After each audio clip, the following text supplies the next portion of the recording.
আমার নিজের মা বাবা আমাকে বলেছে সতীন নিয়ে ধৈর্য ধরে সংসার করতে। ভাবা যায়, নিজের মা বাবাই আমাকে সতীন নিয়ে থাকতে বলতেছে। কিন্তু কার কাছে থাকবো?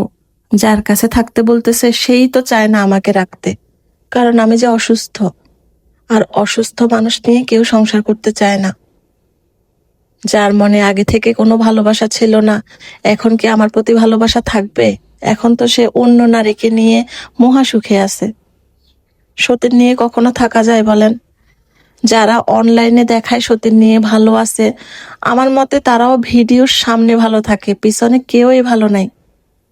সামনে শুধুই নাটক করে ভিউজের জন্য, টাকার জন্য। সতীন নিয়ে কেউ কখনো ভালো থাকতে পারে না।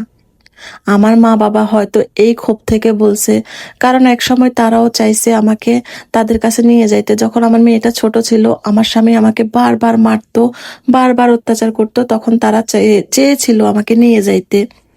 প্রত্যেক মা বাবাই চায় তাদের মেয়ে ভালো থাকুক, কেউই চায় না তাদের মেয়েকে বারবার মারুক, অত্যাচার করুক। একবার দুইবার তো না, বারবার, প্রতিদিন। জানেন, আমার আশেপাশের মানুষ যখন আমাকে মারার ইয়াটা দেখতো, তখন তারা বলতো এমন মার নাকি তারা বাপের জন্মেও দেখে নাই। কিন্তু সেই মানুষগুলোই যখন আবার ধরেন একটা বিচার বসলো কিংবা যখন জিজ্ঞেস করা হয়, তখন তারা অস্বীকার, বলে যে তারা কিছু দেখে নাই, মানুষ এমনই। আচ্ছা যাক, ওইসব কথা নাই বললাম। তো আমার মা বাবার কথা বলি। তারা একসময় আমাকে নিয়ে যাইতে চাইছিল, আমিও রাজি ছিলাম। একবার রাজি হতাম, আবার 3বার পিছপা হতাম। যখন দেখতাম অনেক বেশি অত্যাচার, অনেক বেশি মারতেছে, তখন হ্যাঁ চলে যাইতে রাজি হইতাম। কিন্তু আবার যখন সে বলতো যাইও না, থেকে যাও, তখন আমি থেকে যাইতাম, নিজের মা বাবাকে অপমান করে তাড়িয়ে দিতাম। জানেন, একবার আমাকে এমন মার মারছিল, এমন মার, আমি নিজে ফোন করে তাদেরকে ডাকছি, তারাও অনেক মানুষজন নিয়ে আসছে, আমাকে নিয়েই যাবে। এত মার মারছে, আমি অসহ্য হয়ে গেছিলাম, একদম বেহুঁশ হয়ে গেছিলাম। কিন্তু যখন সবকিছু একদম কমপ্লিট শেষ পর্যায়ে, তখন আমার স্বামী আমাকে বলছিল যাইও না, থেকে যাও।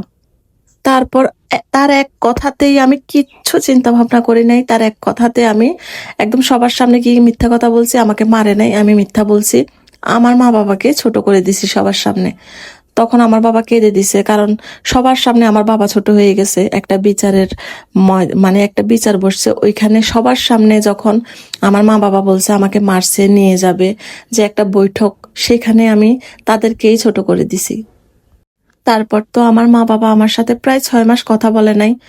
এবং সেদিন আমি একটা ভিডিওতে বলছিলাম আমার বাবা আমাকে অভিশাপ দিয়েছিল, এই কারণেই দিছিল। সেদিন যখন আমার মা বাবা চলে গেছে, আমাকে বারবার বলছে চল চল চল, আমাদের সাথে চল, এখানে তো সুখ শান্তি হবে না। কিন্তু আমি রাজি হই নাই, আমি যাই নাই। তখন আমার বাবা বলছিল যে এই কথাটা, আমি এই সংসারে কখনোই সুখী হব না, কখনোই এই সংসারে থাকতে পারবো না। তো সেটাই ঘটে গেল। আপনারা সবাই আমার পাশে থাকবেন, আমার ওমরের পাশে থাকবেন, আমার পেজটাতে ফলো দিবেন, অবশ্যই আমাদেরকে সাপোর্ট করবেন। এখন যেহেতু আমি অনলাইনে আসছি, আপনারা ছাড়া আমার কেউই নাই।